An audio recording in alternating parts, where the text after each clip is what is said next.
Bismillahirrahmanirrahim. Assalamualaikum warahmatullahi wabarakatuh. Innal hamdalillah nahmaduhu wa nasta'inuhu wa nastaghfiruh wa na'udzu billahi min shururi anfusina wa min sayyiati a'malina. May yahdihillahu fala mudilla lahu wa may yudlilhu fala hadiya lahu. Asyhadu an la ilaha illallah wahdahu la syarika lah wa asyhadu anna Muhammadan 'abduhu wa rasuluhu la nabiyya wa la rasula ba'da, amma ba'd. Bapak Ibu sekalian, jamaah salat subuh yang dimuliakan Allah Subhanahu wa taala, pagi hari ini kembali kita bersyukur kepada Allah. Allah masih mengizinkan kita untuk bisa beribadah di dunia, dan di dunia ini adalah tempat ibadah, dan kita diberi kesempatan, alhamdulillah. Banyak orang yang mereka sudah tidak ada kesempatan lagi, tapi mereka baru ingin beribadah, maka tidak ada guna. Sudah masuk kubur, sudah masuk alam barzah. Ada juga orang yang mereka masih hidup, masih sehat, masih bisa ke sana, masih bisa ke sini, tapi mereka tidak ada kesadaran untuk itu, belum sampai mereka ke situ lagi. Maka ini juga satu kerugian, bahwa umur mereka di dunia habis sia-sia, waktu mereka di dunia makin sedikit, jatah di dunia makin sedikit, mereka makin mendekat kepada Allah, tapi ternyata mereka juga belum ada persiapan. Maka Bapak Ibu sekalian, kita berharap sama Allah Subhanahu wa taala, minta sama Allah agar Allah berikan kita keistiqomahan untuk selalu beribadah. Maka kita ini Bapak Ibu setiap habis sholat kan dianjurkan, sebagaimana Nabi memberikan nasihat kepada sahabat, kalau tidak salah Muaz bin Jabal, itu baca doa. Apa doa yang diucapkan setiap kita selesai sholat? Allahumma a'inni ala dzikrika wa syukrika wa husni ibadatik. Ya Allah, jadikan aku selalu mengingatmu ya Allah.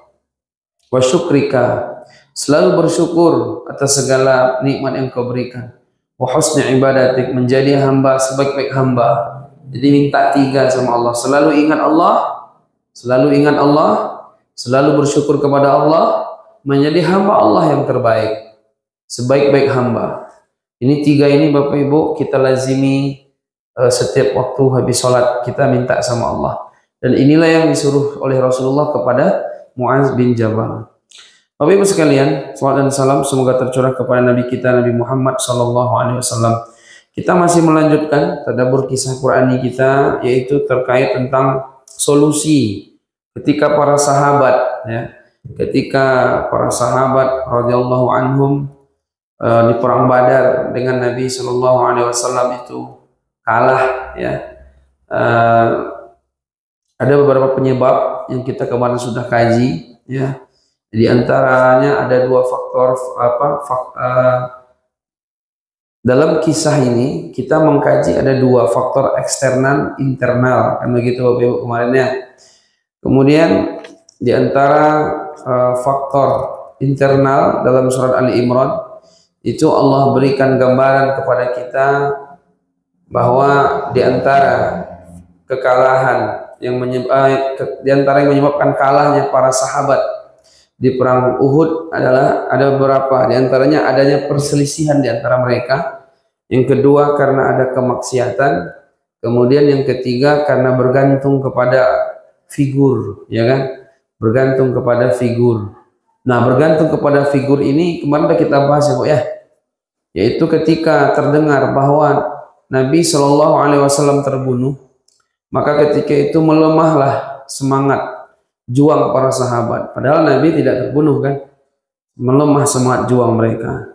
Makanya disitulah ayat turun, wa ma Muhammadun illa rasul qad khalat min qablihi rusul afa immata au qutila in qalabtum ala aqabikum. Muhammad itu tidak lain hanyalah seorang rasul. Sungguh telah berlalu sebelumnya beberapa orang rasul. Apakah jika dia wafat atau dibunuh kalian akan berbalik ke belakang? Maksudnya, apakah kalian kalau dia meninggal kalian murtad? Tidak ada hubungan. Yang kalian sembah ini Allah, yang kalian perjuangkan agamanya Allah. Nabi Muhammad sebatas rasul dia. Kalau dia rasul, sebelum-sebelumnya juga sudah banyak rasul. Jadi kita ini berjuang jangan karena figuritas. Kalau ada kita suka sama seseorang ustadz, seorang ulama, Kalau dia mati, jangan pula kita lemah semangat beribadah. Tidak ada hubungan di situ. Nah, ini nggak boleh. Dan seorang dai, ustadz, ulama pun jangan dia hanya ke dia saja. Itu nanti bahaya juga sama jamaah dia. Nanti lama-lama jamaah dia beribadah ke dia lagi, ya kan? Syirik malah jatuh kan gitu. Nah, ini tentunya tidak sampai sejauh itu, tapi hanya diingatkan jangan sampai berjuang karena figuritas. Jadi kembali berjuang memang karena Allah Subhanahu wa taala. Jemaah yang dimuliakan. Jadi di antara solusi ya menghadapi pengaruh eksternal atau problem dari luar ataupun dari dalam internal, Al-Quran memberikan setidaknya ada 6 faktor penting agar seseorang itu bisa teguh, Bapak Ibu, dalam perjuangan. Yang pertama adalah berdoa kepada Allah. Ini kan masih mengkaji surat Ali Imran kita. Berdoa kepada Allah. Inilah cara yang paling jitu, Bapak Ibu, untuk bisa membuat seseorang itu teguh. Dia kalau ditanya, Ustadz, bagaimana caranya, apa solusinya, apa tip-tipnya, mesti selalu yang pertama disebut sama Ustadz ini doa. Doa ini nomor 1. Doa nomor 1. Usaha doa nomor 1. Apapun yang kita rencanakan, sebelum itu semuanya doa dulu. Minta sama Allah. Ibu, bapak punya masalah, doa. Baru solusinya dicari-cari nanti. Doa dulu, laporkan sama Allah. Karena semuanya nomor 1 Allah Subhanahu wa ta'ala. Makanya jamaah yang dimuliakan Allah Subhanahu wa ta'ala, Allah menyebutkan dalam surat Ali Imran ayat 8. Di situ disuruh kita, Rabbana la tuzigh qulubana ba'da idh hadaitana wa hab lana min ladunka rahmah innaka antal wahhab. Ini kan kita mengkaji surah Ali Imran, Bapak Ibu ya. Kisah keluarga Imran ya. Tapi sebelum itu dikaji dulu di awal-awal nih mukadimahnya nih. Makanya minta doa sama Allah, berdoa sama Allah. Rabbana, ya Tuhan kami, la tuzigh qulubana, jangan engkau jadikan hati kami condong. Ba'da idh hadaitana, jangan engkau jadikan hati kami condong kepada kesesatan sesudah engkau beri petunjuk kepada kami. Wa hab lana min ladunka rahmah, maka karuniakanlah kepada kami rahmat dari sisi engkau ya Allah. Innaka antal wahhab, sesungguhnya engkaulah maha pemberi karunia. Jadi berdoa sama Allah Subhanahu wa ta'ala. Bapak Ibu sekalian, orang beriman itu kalau dia memang betul-betul bertauhid, dia sedikit-sedikit tuh melapor sama Allah, Bu. Ibu pernah enggak ketika misalnya ada masalah langsung, ya Allah ini kok masalah saya berat sekali gitu. Jadi langsung ngomong aja sama Allah, langsung bicara langsung sama Allah Subhanahu wa ta'ala. Gitu. Jadi saking dia merasa hanya Allah tempat dia bergantung. Ud'uni astajib lakum, Allah katakan. Minta kepadaku maka aku ijabahi. Pasti Allah ijabahi. Cuman memang kita dalam berdoa ini kita harus perhatikan juga bahwa semuanya harus kita perhatikan. Mulai dari makanan kita juga harus perhatikan. Kemudian sebagaimana dalam satu riwayat disebutkan ada seseorang bajunya udah compang-camping, rambutnya berdebu karena jauhnya perjalanan yang dilewati, ya Bu ya. Ketika itu dia berdoa, ya Rabb, ya Rabb, ya Allah, ya Allah, ya Tuhanku, ya Tuhanku. Diulang-ulangnya doa. Di antara doa tadi biar mustajab kan mengulang-ulang doa 3 kali, ya Bu ya. Doa Bapak Ibu ada nggak mengulang 3 kali? Minimal 3 kali diulang. Itu lebih mustajab daripada sekali. Kemudian orang ini diulang-ulangnya doa. Ketika itu kondisi dia di perjalanan. Di antara doa yang mustajab juga adalah orang yang berada di perjalanan. Orang kalau di perjalanan doanya lebih mustajab daripada mukim. Karena dalam satu hadis Nabi bersabda, salah satu mustajabul lahum da'watuhum, ada 3 orang kalau mereka berdoa mustajab doanya. Yang pertama kata Nabi adalah orang tua kepada anaknya, yang kedua orang yang terzalimi mazlum, Yang ketiga musafir, orang yang berada di perjalanan. Kalau Bapak Ibu berada di perjalanan, sini ke Pekanbaru, sini pergi ke Jakarta, doa, karena itu waktu mustajab doa. Nah, kemudian orang ini sudah di perjalanan, doa diulangnya 3 kali, diangkatnya tangan. Di antara doa juga mustajab angkat tangan. Dalam satu hadis Nabi mengatakan, Allah itu malu kepada hamba yang kalau dia angkat tangan berdoa, ketika diturunkan tangannya Allah tidak memberikan apa yang dia minta. Allah malu. Ketika mustajab tuh.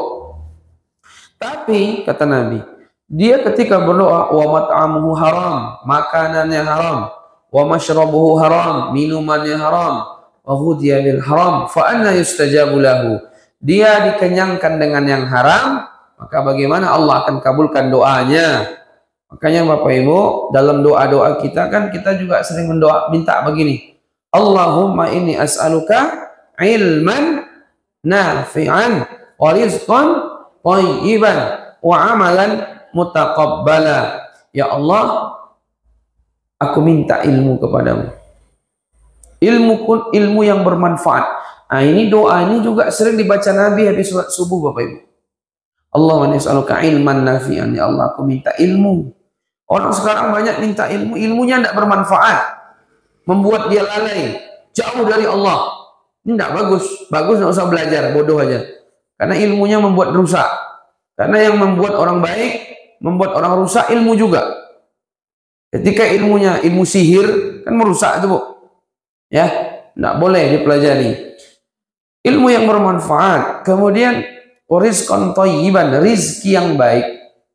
Wa amalan mutaqabbala, amalan yang diterima. Jadi kalau orang berilmu, rajin pengajian, kemudian ditambah dia mencari harta yang halal, maka amal diterima. Maka amalnya diterima. Makanya ilmu, habis itu rizki, habis itu harta, habis itu amalan. Ilmu, makan, amal. Ilmu, rizki atau makan, amal. Amal terakhir. Kenapa disebut amal terakhir? Karena amal yang ditargetkan. Amal ini tidak sah kalau hartanya haram, tidak diterima. Dari yang haram semua, bajunya haram, rumahnya haram, minumnya haram, semuanya haram. Gimana Allah akan terima amal dia? Makanya Bapak Ibu perlu kita tahu halal haram dalam perdagangan, halal haram dalam transaksi. Ini biar tahu halal haram ini pakai apa? Ilmu. Maka kalau orang dia, Bapak Ibu sekalian, dia menjaga makanan, ya, itu doanya akan diterima Allah Subhanahu Wa Taala. Ada orang kadang yang haram nih, yang haram itu dicarinya malah ditanya, kita tanya sama dia, kenapa Bapak cari yang haram nih? Yang haram ini susah nyari sekarang, apalagi yang halal. Kenapa nggak halal aja? Yang haramnya susah, apalagi yang halal, kata dia. Yang haram itu dicari sama dia. Kita rasanya yang haram itu susah nyarinya kan, yang halal itu mudah. Karena hati dia udah begitu mikir. Karena hati dia, pikiran dia itu memang begitu. Cari yang haram aja yang susah, cari haram aja susah, apalagi yang halal. Ya udah dia ketemu dengan yang haram terus. Jadi Bapak Ibu sekalian, untuk biar orang nih biar dia teguh dalam perjuangan, solusi yang pertama berdoa. Sekarang ini kaum muslimin mereka di Palestina, mereka dijajah sama Israel, laknatullah alaihim. Israel maksudnya negara Israel ya. Ini mereka nih dibombardir hari ini. Itu bom yang meledak di situ sudah 20.000 ton lebih. Sementara Hiroshima Nagasaki aja itu dibom sama Jepang, sama Amerika itu 15.000 ton bom. Ini udah 20.000 lebih. Udah banyak yang mengungsi ya. Tapi kita doakan semoga kaum muslimin di sana menang. Ya, semoga Hamas yang melawan pasukan Israel ini Allah hajar, Allah kalahkan mereka. Ya, kita doakan sama Allah, kita minta sama Allah, kita doa. Allahumma ansur ikhwan mustad'afin fi Palestin. Allahumma ansur ikhwan mujahidin fi Palestin. Ya Allah berilah pertolongan. Tolonglah saudara-saudara kami yang lemah di Palestina. Ya Allah, tolonglah saudara kami mujahidin yang mereka berada di Palestina. Nah, Bapak Ibu, bagaimanapun Palestina ini atau Al-Quds kita membela Al-Quds. Ini adalah negeri yang diberkahi, negeri para nabi. Di situ nabi-nabi semua sana semua. Nah, kalah makan Makkah. Ya, karena nabi-nabi banyak dari situ semua, dari Palestina itu. Maka itu negeri yang diberkahi. Jamaah yang dimuliakan, maka doanya yang dalam surah Ali Imran ini, Rabbana la tuzigh qulubana ba'da idh hadaitana wa hab lana min ladunka rahmah innaka antal wahhab. Ini Bapak Ibu, kalau kita lazimi doa ini bagus. Karena kata para ulama, sebaik-baik doa yang ada dalam Al-Qur'an. Itu sebaik-baik doa. Kenapa? Karena Allah masukkan doa ini dalam Quran. Doa kan banyak, tapi sebaik-baik doa yang ada dalam Al-Quran. Nah, ini doa nih, dan dalam Al-Quran, Rabbana la tuzigh qulubana, jangan kau buat condong hati kami Allah setelah kau beri kami hadaitana, petunjuk, wa hab lana min ladunka rahmah, berikanlah kami di sisimu karunia, innaka antal wahhab, engkaulah sebaik-baik pemberi karunia. Nah, ada pertanyaan, Bu? Nggak ada? Tentang doa? Nggak ada ya? Kemudian, kalau Bapak Ibu mau lihat doa-doa lain, banyak juga. Bisa kita buka, disebutkan dalam ayat 9. Ayat 9 coba Bu, doa-doa lain ada juga tuh. Itu kan ayat 8 cuman, ayat 8. Nah, coba buka ayat 9-nya coba. Ada beberapa doa dalam surat Ali Imran yang Allah sebutkan.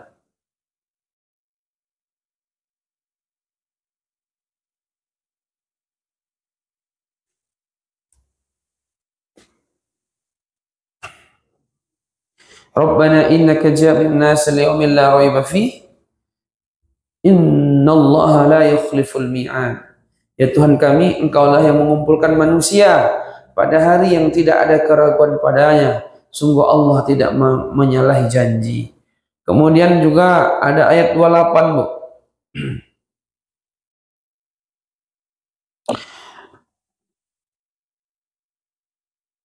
Oh, 28 ya. Bukan. Kalau di kitab ini dimasukkannya ayat 28. Oh, ini enggak masuk nih ya. Enggak masuk ya. 147. Di sini disebut juga 147. 28 enggak masuk ya, Bu ya. Enggak. 147. Coba kita lihat. Kita kan tadabbur, lihat-lihat. Rabbana ighfir lana dzunubana wa israfana fi amrina wa tsabbit aqdamana wansurna 'alal qaumil kafirin. 147. Ya Tuhan kami, Rabbana ighfir lana, ampunilah kami, dzunubana, dosa-dosa kami, wa israfana, tindakan kami yang melampaui batas, fi amrina wa tsabbit aqdamana, dan teguhkanlah, tetapkanlah pendirian kami, wansurna 'alal qaumil kafirin, dan tolonglah kami terhadap orang-orang kafir. 193. Ini doa-doa Al-Qur'an, ini doa di Qur'an yang paling bagus ya, Bu ya. 193. Rabbana innana sami'na munadiyan yunadi lil imani an aminu bi rabbikum fa amanna. Rabbana faghfir lana dzunubana wa kaffir 'anna sayyi'atina wa tawaffana ma'al abrar. Kemudian 94. Rabbana wa atina ma wa'adtana 'ala rusulika wa la tukhzina yaumal qiyamah innaka la tukhliful mi'ad. Ya Tuhan kami, berilah kami apa yang telah Engkau janjikan kepada kami melalui Rasul-Rasulmu, dan janganlah Engkau hinakan kami di hari kiamat. Masya Allah, jangan hinakan kami di hari kiamat. Wala tukhzina yaumal qiyamah. Bapak Ibu, kemudian 195.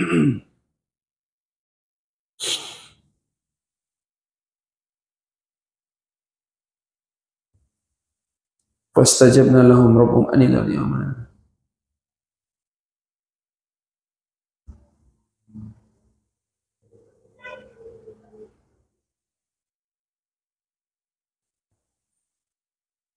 Ini enggak masuk juga ini sepertinya. Jadi Bapak Ibu sekalian, itu ya beberapa contoh-contoh doa yang disebutkan dalam surat Ali Imran, yang itu bisa kita hafalkan, kita minta sama Allah Subhanahu wa taala. Jadi yang pertama, biar orang itu teguh adalah dia berdoa kepada Allah Subhanahu wa taala. Ibu-ibu banyak berdoa, ada masalah apapun doa. Doa untuk diberi keistiqomahan. Ada yang menyebutkan salafus saleh, mereka kalau berdoa itu biasanya 5 ndak luput. 5 hal. Pertama doa minta hidayah, yang kedua doa minta istiqomah, yang ketiga doa minta husnul khotimah, yang keempat doa diampunkan dosa, 5 doa dimasukkan dalam surga Firdaus. Ibu-ibu kalau minta surga Firdaus, karena itu perintah Nabi memang. Wa idza sa'altumullaha al-jannata wa idza sa'altumullah fas'alu jannatal firdaus fa innaha awsatuha wa al-jannah. Kalau kalian minta surga, mintalah surga Firdaus, karena dia surga yang paling baik dan surga yang paling tinggi. Yang kedua Bapak Ibu, di antara solusi biar orang teguh dalam perjuangan di samping berdoa, yang kedua berpegang teguh pada Al-Quran dan Sunnah. Semua aktivitas, semua kegiatan, semua perselisihan, semua apapun dikembalikan kepada Quran, bukan hawa nafsu. Musyawarah kita tetap dikembalikan kepada Quran. Kalau musyawarah kita itu dia melawan Al-Quran, bertentangan dengan Quran, tinggalkan musyawarah. Maka musyawarahnya harus ikut Quran dan Sunnah.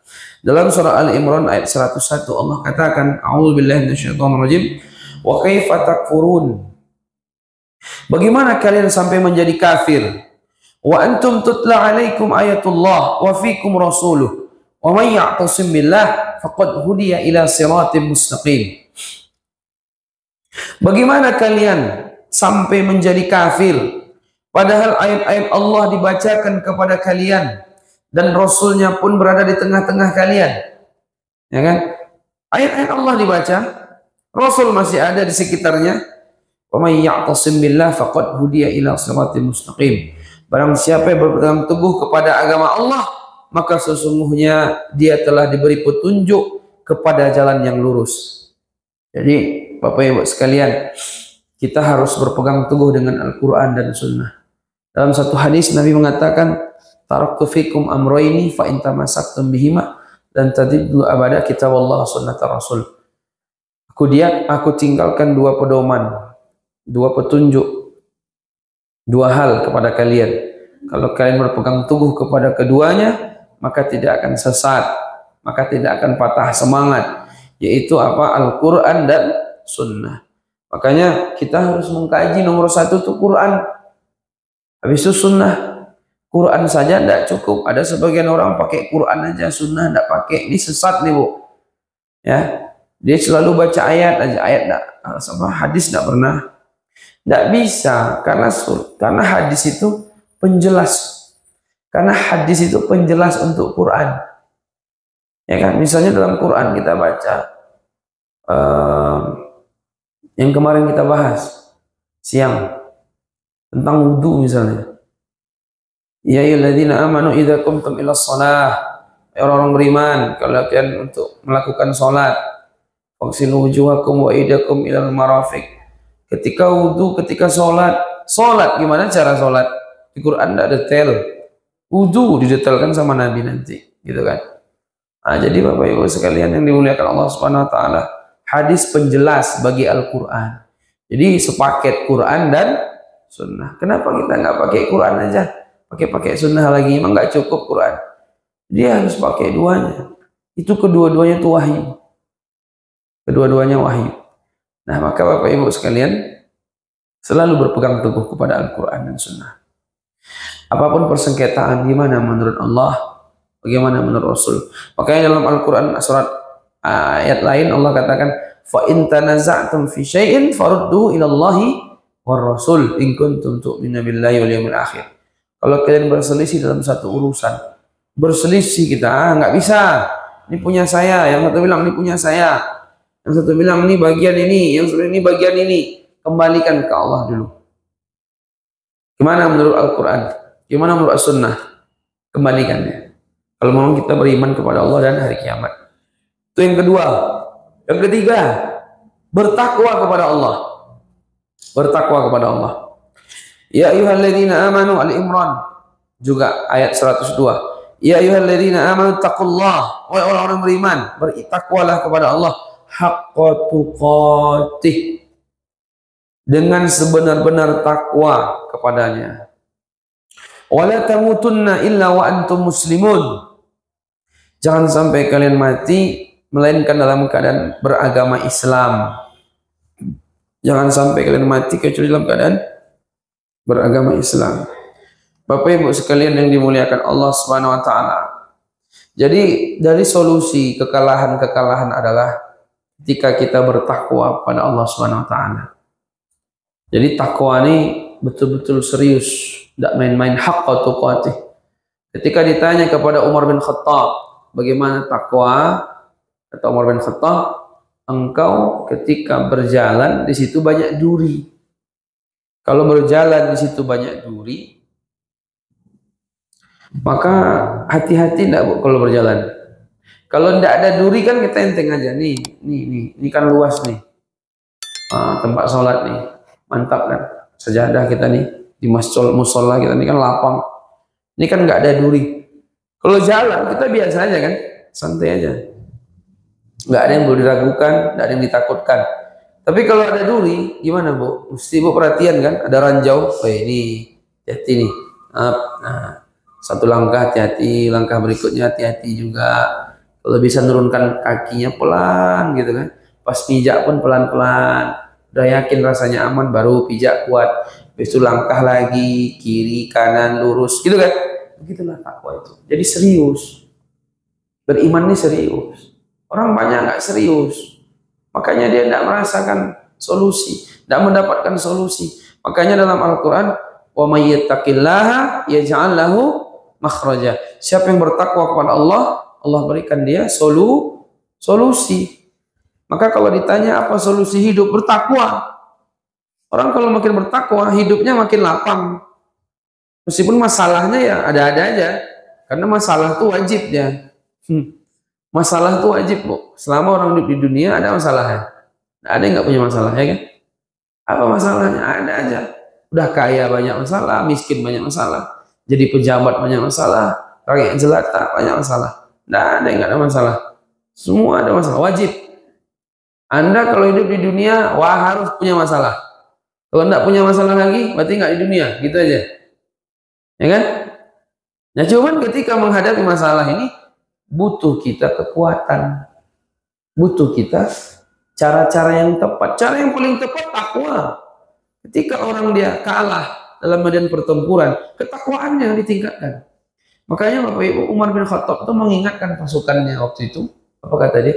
Kalian jangan bermaksiat, kata dia. Kalau kalian bermaksiat, kalah kita nanti. Kenapa? Musuh itu kerjanya maksiat. Cuman musuh ini persenjataannya lengkap. Kita persenjataan kita nggak pernah lengkap. Ya kan? Persenjataan kita nggak pernah lengkap. Jumlah pasukan sedikit, persenjataan sedikit. Di mana-mana selalu begitu umat Islam kalau berperang. Buktinya Palestina, pasukannya sedikit, yang membantu tidak pula berapa, ya kan? Selalu begitu. Biar apa itu? Biar tawakalnya sama Allah lebih kuat daripada kemampuan dia. Kalau orang kafir kan tawakalnya tidak ada. Dia memang kemampuan. Tapi pada akhirnya mereka kalah. Maka kata Umar bin Khattab, jangan kalian bermaksiat. Kalau kalian bermaksiat, kita kalah. Kenapa? Kalau dari sisi kekuatan, senjata, lebih lengkap orang-orang kafir. Cuman karena mereka bermaksiat, kita taat sama Allah, Allah menangkan kita. Jadi ketakwaan itu memenangkan orang. Takwa. Takwa itu gimana tadi itu? Yaitu ketika kita menjalani hidup, kita betul-betul hati-hati. Mana yang Allah larang, jangan sampai sekali-sekali kita lakukan. Mana yang Allah perintahkan, jangan pernah sekalipun kita tinggalkan, Bapak Ibu. Minimal yang wajib. Minimal yang wajib. Syukur-syukur bisa yang sunnah pun kita amalkan. Maka disitulah Allah akan membantu kita dalam hidup ini. Saya Bapak Ibu merasakan sekali ya, karena kalau kita misalnya bermaksiat itu mesti pengaruh itu nanti dalam hal apapun, pengaruh. Entah istri kita yang kadang dia berubah, karena kan laki-laki ya Bu ya, itu pengaruh.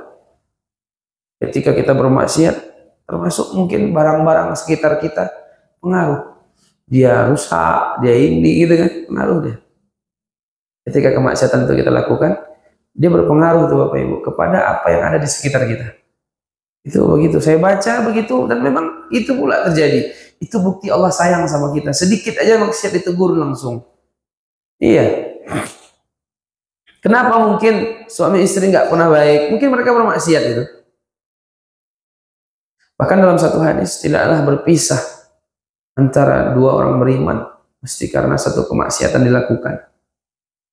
Karena ada maksiat. Nah, maka kalau dia bermaksiat karena nggak taat, nggak bertakwa kan? Nah, maka daripada itu kalau kita bermaksiat segera minta ampun sama Allah. Makanya ada nasihat dari seorang ulama, ada 5 hal yang disegerakan. Tergesa-gesa nggak boleh. Al-ajalatu minasyaitan, tergesa-gesa dari setan.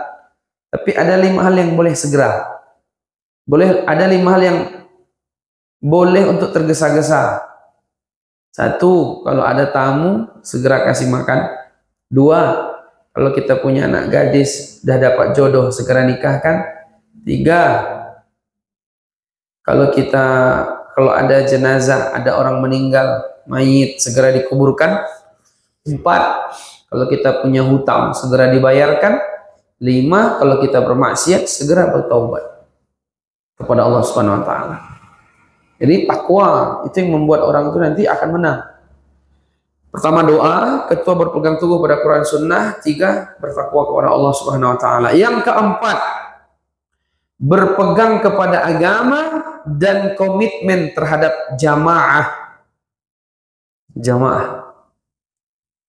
Wa'tasimu bihablillahi jami'an wa la tafarraqu wadhkuru ni'matallahi 'alaikum id kuntum a'daan. Ali Imran 103 Bapak Ibu ya. Wa'tasimu bihablillahi jami'an wa la tafarraqu wadhkuru ni'matallahi 'alaikum id kuntum a'daan fa'alafa baina qulubikum fa asbahtum bi ni'matihi ikhwana wa kuntum 'ala shafa hufratin minan nari fa anqadhakum minha kadzalika yubayyinullahu lakum ayatihi la'allakum tahtadun. Apa kata Allah Bapak Ibu dalam surah Ali Imran ini? Dan berpegang teguhlah kalian kepada agama Allah. Jangan kalian bercerai-berai. Sekarang ini nggak saatnya lagi kita bercerai-berai. Sekarang ini Bapak Ibu, kaum muslimin di mana-mana dihinakan. Nggak saatnya lagi kita bercerai-berai. Karena persoalan-persoalan kecil kita ribut. Kita udah diskusikan sana, diskusikan sini. Masing-masing ada dalil. Jangan gara-gara itu kita sakit hati dengan satu dengan yang lain. Rusak. Rusak kita. Tahu orang kita. Oh, ya, itu orang Islam berpecah belah mereka. Kalau ada disatukan. Wala tatafarraqu, wala tafarraqu kata Allah Subhanahu wa taala. Wa dzkuru ni'matallahi 'alaikum, dan ingatlah akan nikmat Allah kepada kalian ketika kalian dulu di masa jahiliyah bermusuh-musuhan. Masa jahiliyah dulu kan kerjanya musuh-musuhan. Kabilah ini melawan ini, ribut aja terus. Siapa yang membuat orang bermusuhan? Yahudi. Ketika itu Allah katakan, kemudian fa'alafa baina qulubikum, Allah membuat kalian bersatu. Fa asbahtum bi ni'matihi ikhwana. Lalu menjadikan kalian karena nikmat Allah sebagai orang-orang yang bersaudara. Wa kuntum ala syafa hufratin minan nari fa anqadhakum minha kadzalika yubayyinullahu lakum ayatihi la'allakum tahtadun. Dan kalian tengah berada di tepi jurang neraka, lalu Allah menyelamatkan kalian daripadanya.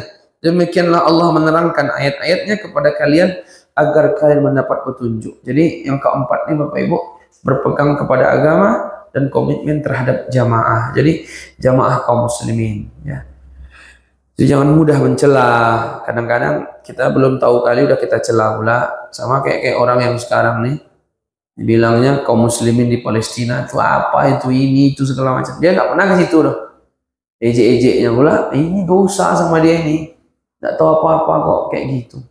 Makanya kata Nabi kan, wa karraha ilaikum qila wa qala. Allah itu sangat benci kepada kalian, suka mengatakan qila wa qala, katanya. Cek dulu, apalagi terkait dengan harkat martabat kaum muslimin. Tak pernah dia ke sana ada berbicara yang aneh-aneh aja. Ada 3 orang di Indonesia kayak gitu Bapak Ibu, bicara tentang Palestina, tapi dia tidak tahu, malah diejeknya Palestina, diejeknya. Dia ustadz juga ada kan, nah, itu ustadz aneh, jangan ikut-ikut dia tuh, bahaya dia.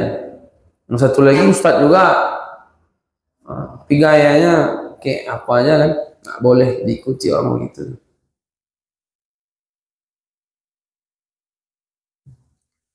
Jadi yang keempat ini berpegang kepada agama dan komitmen terhadap jamaah. Yang kelima, amar ma'ruf nahi mungkar. Amar ma'ruf nahi mungkar. Jadi Bapak Ibu, dalam ayat ini, dalam surat ini ayat 104, Allah katakan wal takum minkum ummatu yad'una ilal khair wa ya'muruna bil ma'ruf wa yanhauna 'anil munkar wa ulaika humul muflihun. Dan hendaklah ada di antara kalian segolongan umat yang menyuruh kepada kebajikan. Jadi ini penting Bapak Ibu, amar ma'ruf ini penting, dan nahi mungkar, mengajak kepada kebaikan, melarang daripada yang mungkar. Sebagian menjelaskan, kalau amar ma'ruf mengajak mudah, tapi kalau nahi mungkar lebih berat ya. Maka dia sepaket, mengajak dan melarang. Yang baik diajakkan mereka, yang mungkar dilarangkan mereka. Nah ini yang kadang jarang. Urus diri sendiri aja. Kalimat kayak gini bahaya ini. Kalau kayak gitu nggak usah lagi ada peraturan di muka bumi ini. Semau-mau kita ya masuk masjid pakai sepatu, ya kan? Urus diri sendiri aja. Nggak bisa. Allah ciptakan kita, Allah kasih peraturan sama kita. Lalu nanti Allah kasih kepada orang-orang yang paham tentang agama Allah. Kemudian diingatkannya orang itu. Kalau orang itu tidak mau, tidak bisa, harus mau dia. Karena yang menciptakan dia Allah, yang menguasai dirinya Allah. Maka harus ikut dengan apa yang ada di aturan Allah. Maka Bapak Ibu, kalau salah ada seorang ulama mengatakan, kalau amar ma'ruf nahi mungkar sudah ditinggalkan, maka rusaklah negeri itu. Orang berzina biarin aja, rusak. Kalau Nabi menganalogikan orang yang nggak mau amar ma'ruf nahi mungkar itu ibarat ada satu kapal ini 2 tingkat. Tingkat 1, tingkat 2. Tingkat 2 mereka mau ngambil air selalu ke bawah. Tingkat pertama mereka kalau mau ngambil air dia naik ke tingkat 2. Bolak-balik. Lalu orang yang berada di tingkat pertama ini mengatakan begini, payah kita kalau kayak gini nih, kita lobangi aja kapal biar masuk air. Dia butuh air kan, biar ngambil air, lobanginya lantai dasar kapal. Ketika air masuk ke kapal, kira-kira menurut Bapak Ibu, itu kalau air itu masuk, tenggelam tuh yang melobangi kapal apa semua sekapal? Semualah. Begitulah kemaksiatan. Ketika tidak ada yang mengingatkan, maka yang diazab sama Allah bukan hanya satu orang yang bermaksiat, tapi yang lain juga seperti itu. Ada kemungkaran, ingatkan. Nabi sudah mengatakan dalam hadisnya, man ra'a minkum munkaran falyughayyirhu bi yadihi falam yastati' fa bi lisanihi fa illam yastati' fa bi qalbihi wa dzalika adhaful iman. Kalau kalian melihat kemungkaran, rubah dengan lisan, dengan tangan. Kalau tidak mampu dengan lisan, kalau tidak mampu dengan hati. Dan itulah selemah-lemah iman. Dan ini bukan berarti urutan ya. Oh pakai tangan dulu, mulut, habis itu. Tidak. Dia mana yang lebih cocok. Waktu itu kayaknya cocok saya ingatkan dengan lisan. Kita ingatkan dengan lisan. Mohon maaf Bapak Ibu ya. Kita ini kan udah paham agama. Di dekat-dekat kita nih, saya pernah lihat ada orang sabung ayam. Di belakang musola nih, ada sabung ayam. Itu diingatkan itu, dosa itu. Tidak boleh. Saya lewat habis belanja mau saya ingatkan langsung. Tapi nggak boleh sama istri saya. Jangan bang, ribut kalian nanti katanya. Jangan, haram. Kalau hadis Nabi kan begitu. Orang kalau dia mengadu binatang, besok di hari kiamat dia diadu tanduk sama binatang. Tidak boleh, dosa itu, haram. Ya, sabung-sabung ayam itu haram semua hukumnya. Nah, ada benar itu. Ya kan, dipeliharanya ayam bangkok, dia ini yang bangkok juga, dia adu dosa. Kita membiarkan dosa juga. Iya, ada kan Bu? Ada. Ingatkan itu. Yang paling wajib mengingatkan tetangga-tetangga terdekat. Nggak boleh itu, kemungkaran. Itu yang membuat kita repot. Itu yang membuat kita nggak berkah. Nah, itu perlu diingatkan. Kemudian yang keenam, tidak berselisih dalam agama. Allah mengatakan dalam surat Ali Imran ayat 105, وَلَا تَكُونُوا كَالَّذِينَ تَفَرَّقُوا وَاخْتَلَفُوا مِنْ بَعْدِ مَا جَاءَهُمُ الْبَيِّنَاتُ وَأُولَٰئِكَ لَهُمْ عَذَابٌ عَظِيمٌ. وَلَا تَكُونُوا كَالَّذِينَ تَفَرَّقُوا, janganlah kalian menyerupai orang-orang yang bercerai-berai. وَاخْتَلَفُوا مِنْ بَعْدِ مَا جَاءَهُمُ الْبَيِّنَاتُ وَأُولَٰئِكَ لَهُمْ عَذَابٌ عَظِيمٌ. Mereka berselisih sesudah datang keterangan yang jelas kepada mereka, mereka itulah orang-orang yang mendapat siksa yang berat. Jadi diupayakan jangan berselisih, jangan sampai kita bersengketa, ribut sana ribut sini. Nah, diutamakan persatuan. Nah, Bapak Ibu sekalian, sebelum kita masuk kepada pembahasan inti, ini kan masih mukadimah dari kemarin ya. Kira-kira apa korelasi keteguhan, kan solusi biar teguh kan, antara dengan nama surat. Nama suratnya apa? Ali Imran. Sementara yang dibahas adalah keteguhan. Apa kaitannya itu apa? Korelasinya apa? Nah, di kitab ini jelaskan Bapak Ibu. Korelasinya adalah kalau di surat Ali Imran artinya apa? Keluarga Imran.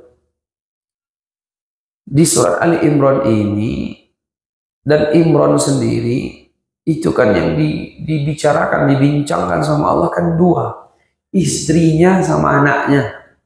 Istrinya sama anaknya. Istrinya namanya Hannah, anaknya namanya Maryam binti Imran. Disuruh teguh, kuat. Korelasinya apa dengan Ali Imran ini, surah Ali Imran? Karena dua orang wanita ini Bapak Ibu, Hannah istri Imran dengan anaknya Maryam, ini adalah dua potret wanita yang sangat teguh. Dua potret wanita yang sangat teguh, yang sangat kuat luar biasa. Istrinya sama anaknya. Kenapa? Pertama, misalnya disebutkan di sini Maryam anak Imran. Yang pertama, Maryam ini dia orang yang sangat teguh dalam ketaatan kepada Allah. Teguh sekali. Dia menyendiri, dia nggak ada komunikasi dengan laki-laki. Dia kan diasuh sama pamannya kan. Pamannya siapa Bu? Nabi Zakaria. Ya. Karena Imran kan waktu melahirkan, Hannah melahirkan masih kecil, Imrannya meninggal, ayah Maryam meninggal, yang mengasuh pamannya Zakaria.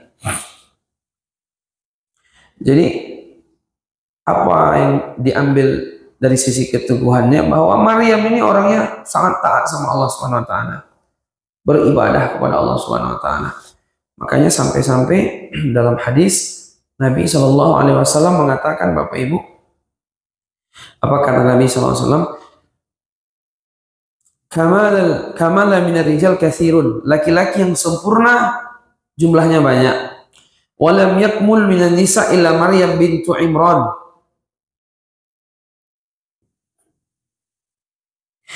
Adapun wanita yang sempurna adalah Maryam binti Imran. Kemudian Asiyah imra'atu Fir'aun, Asiyah istri Fir'aun. Wa fadlu Aisyah 'ala nisa afadhal tharid 'ala sa'iri ta'am. Dan keutamaan Aisyah dibanding wanita lain sebagaimana keutamaan tharid dibanding makanan lain. Jadi intinya Nabi mengatakan sebaik-baik perempuan itu salah satunya adalah Maryam. binti Imran.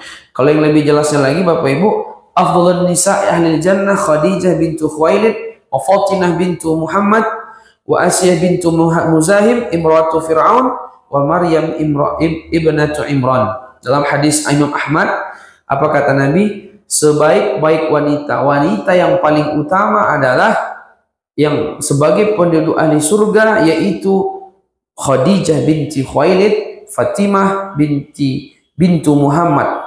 Jadi Khadijah istri Nabi, Fatimah anak Nabi, kemudian Asiyah bintu Muzdahim imra'atu Fir'aun, Asiyah istri Fir'aun, wa Maryam ibnatu Imran, dan Maryam anaknya Imran. 4 perempuan terbaik ahli surga kata Nabi.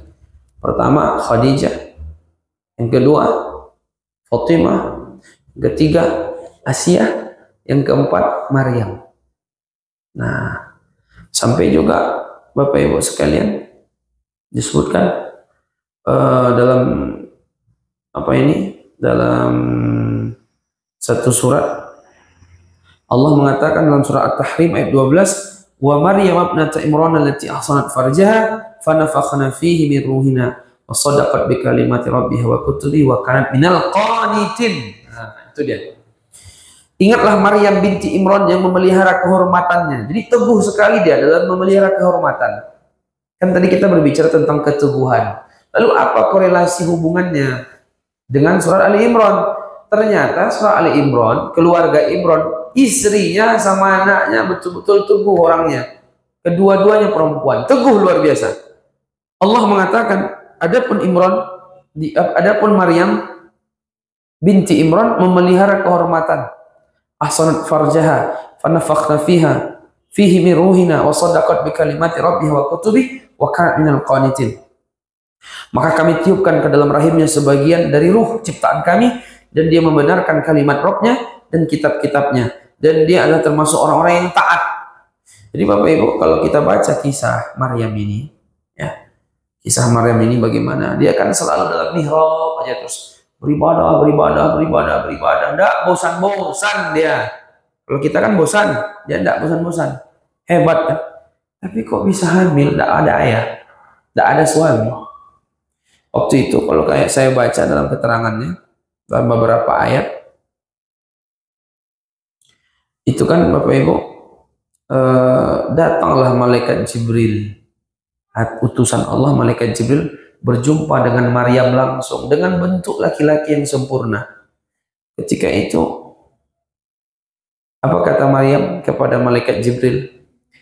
Qalat inni a'udzu birrahman minka in kunta taqiyah. Sesungguhnya aku berlindung daripadamu kepada Rabb yang Maha Pemurah jika kamu seorang yang bertakwa. Jadi waktu itu Maryam itu menyangka malaikat Jibril ini kan memang dia kan berupa manusia laki-laki yang sempurna. Kok ingin mengganggu dia? Terus kok bisa masuk ke ruangan dia gitu kan? Namanya malaikat kan bisa saja. Nah, ketika itu Bapak Ibu sekalian, ternyata apa kata malaikat Jibril?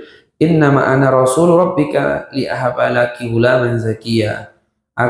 Sesungguhnya aku hanyalah seorang utusan Rabbmu untuk memberimu seorang anak laki-laki yang suci.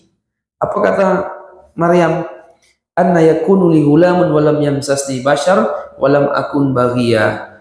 Maryam berkata, bagaimana akan ada bagiku seorang laki-laki sedang tidak pernah seorang manusia pun menyentuhku, dan aku bukan pula orang yang melakukan zina.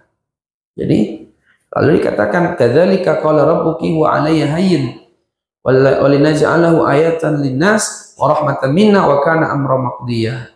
Jibril mengatakan pula, demikianlah Rabbmu berfirman, hal itu adalah mudah bagiku, dan agar dapat kami menjadikannya suatu tanda bagi manusia dan sebagai rahmat dari kami, dan hal itu adalah sesuatu perkara yang sudah diputuskan. Jadi memang disebutkan Bapak Ibu bahwa ketika ditiup ruh untuk jadi anak dalam rahimnya Maryam itu ditiup dari lengan kanannya, kemudian menjalar sampailah ke kemaluannya, kemudian dia pun hamil, dan hamilnya sama seperti hamilnya manusia umumnya, 9 bulan. Lahirlah anaknya, yaitu namanya Isa, ya kan. Nah, jadi jamaah ini dimuliakan Allah Subhanahu wa taala, Maryam teguh luar biasa. Dia menjaga kehormatan. Ya, disebut betul qanitin. Dia menjaga kehormatan. Dia taat sekali beribadah kepada Allah Subhanahu wa taala. Dan dia yang pertama dia mentaati Allah, yang kedua menjaga kehormatan. Berarti dua inilah. Iffah dia. Kemudian istri Imran ibunya Maryam. Bagaimana pula dia? Dia punya harapan yang sangat tinggi. Bagaimana janin yang dikandungnya itu, dia berharap akan menjadi pelayan untuk Baitul Maqdis. Kan Hanna ini kan Bapak Ibu ketika dia hamil kan dia berharap dia punya anak laki-laki ya, untuk bisa berbakti kepada Baitul Maqdis, ya kan, Al-Quds yang sekarang di Palestina. Tapi ketika itu Bapak Ibu harapannya lahir laki-laki, malah yang lahir perempuan. Makanya idz qalat imra'atu Imran rabbi inni nadartu laka ma fi batni muharram. Ali Imran 35. Ketika istri Imran berkata, Rabbi inni nadartu laka ma fi batni muharram fataqabbal minni innaka antas samiul alim.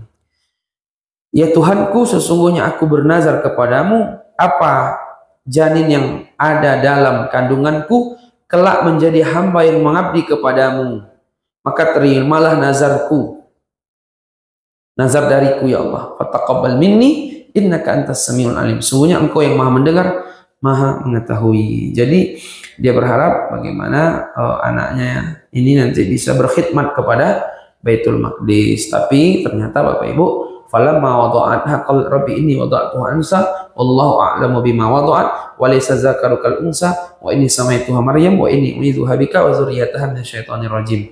Maka ketika melahirkan dia berkata, ya Tuhanku, aku telah melahirkan anak perempuan, padahal Allah lebih tahu apa yang dia lahirkan, dan laki-laki tidak sama dengan perempuan, dan aku memberinya nama Maryam, dan aku memohon perlindungan kepadamu untuknya dan anak cucunya dari gangguan setan yang terkutuk. Jadi Bapak Ibu jamaah yang dimuliakan Allah Subhanahu wa taala, istri Imran dia punya anak, dia ingin bagaimana anaknya menjadi penolong agama Allah. Ibu-ibu punya anak dulu niatnya untuk penolong agama Allah, enggak ya? Kayaknya PNS ini kayaknya pikirannya. Bekerja dapat duit makan, bekerja dapat duit makan, bekerja dapat makan. Lupa sama Allah enggak apa, yang penting bisa makan, punya rumah, punya mobil. Sampai situ aja. Itu kalau begitu binatang itu, Bu. Binatang tuh hidupnya cuma itu aja. Jadi kerja sedikit dapat makan, di sini dapat makan. Ini enggak tahu sama Allah.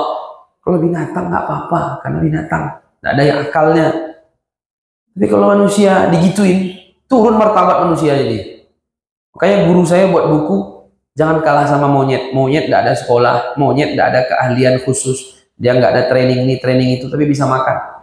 Ini datang manusia sekolah tinggi-tinggi terakhir untuk makan. Kalah nggak sama monyet? Kalah kan? Monyetnya nggak ada sekolah. Jangan kalah sama monyet, kata dia. Monyet nggak ada sekolah, dia nggak pernah training ini, training itu, bisa makan.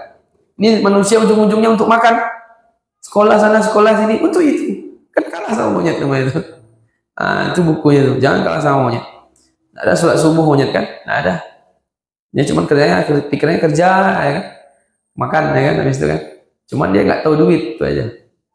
Nah, nanti pas mengantuk, lalu, ya kan Bu, nah, besok bercerita sana, bercerita sini, pergi sana, pergi sini, nganggur sana, nganggur sini. Nah, dia akhirnya ya udahlah mati, menyesal. Jadi pertama dijadikannya anaknya penolong agama Allah. Itu yang penting Bu. Punya anak jangan ikut-ikutan. Orang belum punya anak, orang punya anak, pengen ini, pengen itu. Udah punya anak bingung. Akhirnya jadi anak ini durhaka lagi. Rugi. Jadi pertama dia menjadikan anaknya penolong agama Allah. Itu Ali Imran 35. Habis itu yang kedua istrinya nih, istri Imran Hanna nih. Yang kedua, dia nih lambang keteguhan dalam fikrah. Lambang keteguhan dalam fikrah. Nah, jadi dia ini kan, dia betapa istiqomahnya dia, bahwa bagaimana anaknya ini bisa menjadi penolong agama Allah, dan dia berharap agar Allah menerima apa yang dinazarkannya itu. Nah, jadi istiqomah, saya pokoknya untuk agama Allah. Untuk agama Allah anak saya ini. teguh dia gitu. Itulah istri Imran, teguh. Jadi keteguhan. Jadi Maryam teguh dengan menjaga kehormatan dan taatnya sama Allah. Yang kedua, ibunya Hannah teguh atau istri Imran dalam masalah fikroh, bahwa kita hidup ini untuk Allah, semuanya dihadiahkan untuk Allah. Kalau punya anak membela agama Allah, kan teguh namanya. Itulah kaitannya. Allahu a'lam bishawab. Mungkin itu saja Bapak Ibu, cukup sekian. Jazakumullah atas segala perhatian. Kita tutup dengan bacaan doa kafaratul majelis. Subhanaka Allahumma rabbana wa bihamdika asyhadu an la ilaha illa anta astaghfiruka wa atubu ilaik. Cukup sekian. Assalamualaikum warahmatullahi wabarakatuh.